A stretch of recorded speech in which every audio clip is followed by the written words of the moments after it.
சேவலும் மயிலும் போற்றி, திருக்கைவேல் போற்றி போற்றி.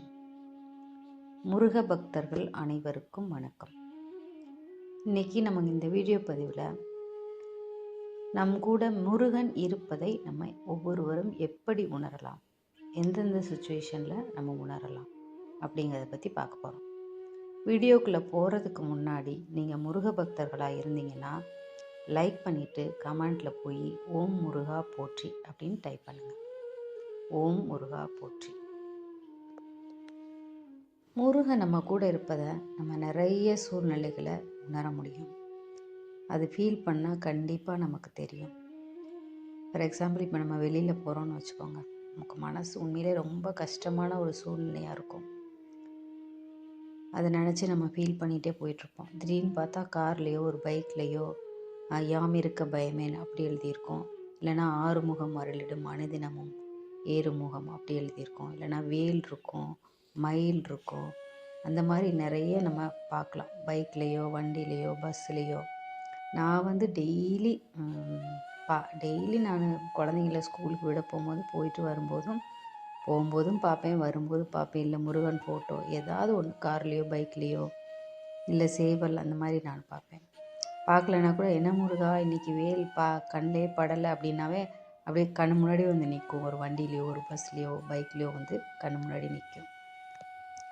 ரெண்டாவது விஷயம், நமக்கு கனவுல வரும்.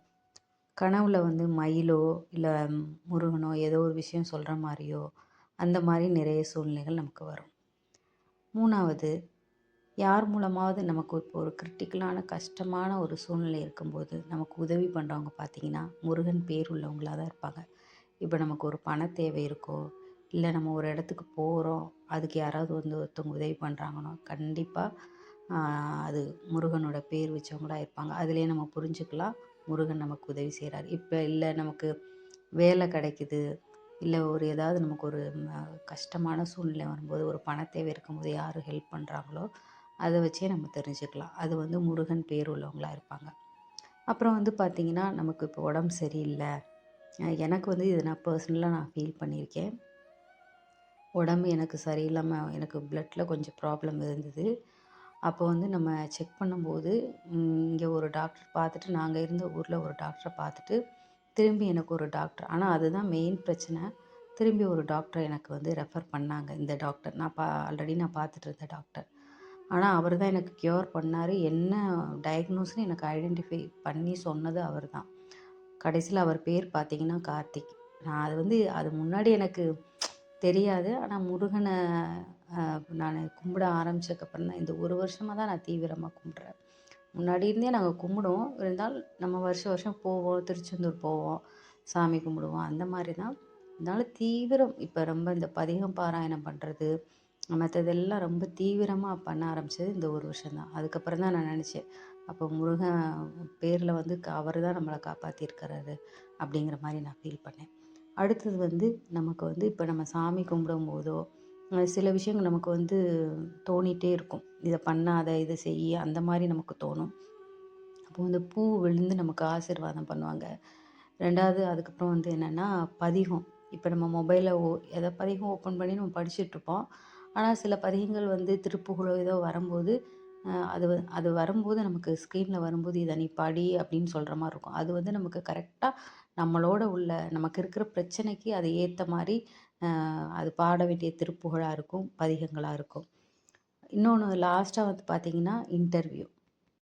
இப்போ நம்ம மொபைலில் பார்த்துட்ருக்கும்போது திடீர்னு நமக்கு வந்து சில டவுட்டு இல்லை சில கேள்விகள் அந்த மாதிரி நமக்கு இருக்கும்போது அதுக்கு பதில் சொல்கிற மாதிரி சில பேரோட நமக்கு இன்டர்வியூ வரும்.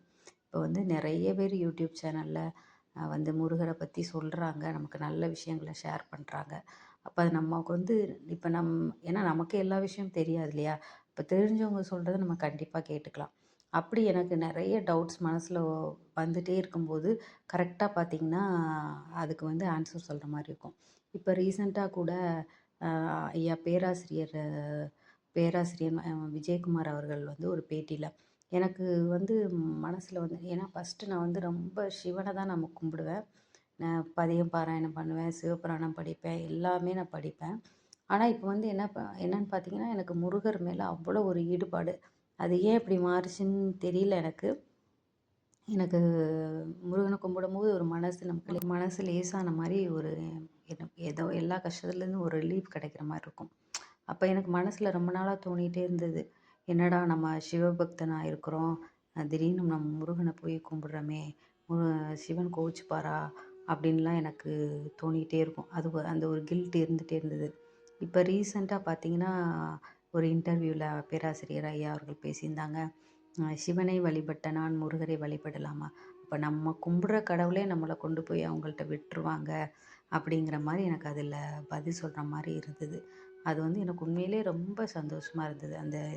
அந்த பதிவை நம்ம பார்க்கும்போது நமக்கு என்ன தோணுதோ நமக்கு விடையை கண்டிப்பாக கடவுள் முருகன் நமக்கு யார் மூலமாவது கொடுப்பாரு. ஏன்னா அந்த ஒரு உறுத்தல் வந்து மனசில் எனக்கு இருந்துகிட்டே இருந்தது. அதை பார்த்து அவரோட இன்டர்வியூ பார்த்ததுக்கப்புறம் தான் எனக்கு தெளிவாச்சு. உண்மையிலே நமக்கு என்ன விஷயம், நமக்கு என்ன நடக்கணுமோ அது கண்டிப்பாக நடக்கும். முருகனை மட்டும் என்றைக்குமே விட்டுறாதீங்க. ஓம் முருகா போற்றி.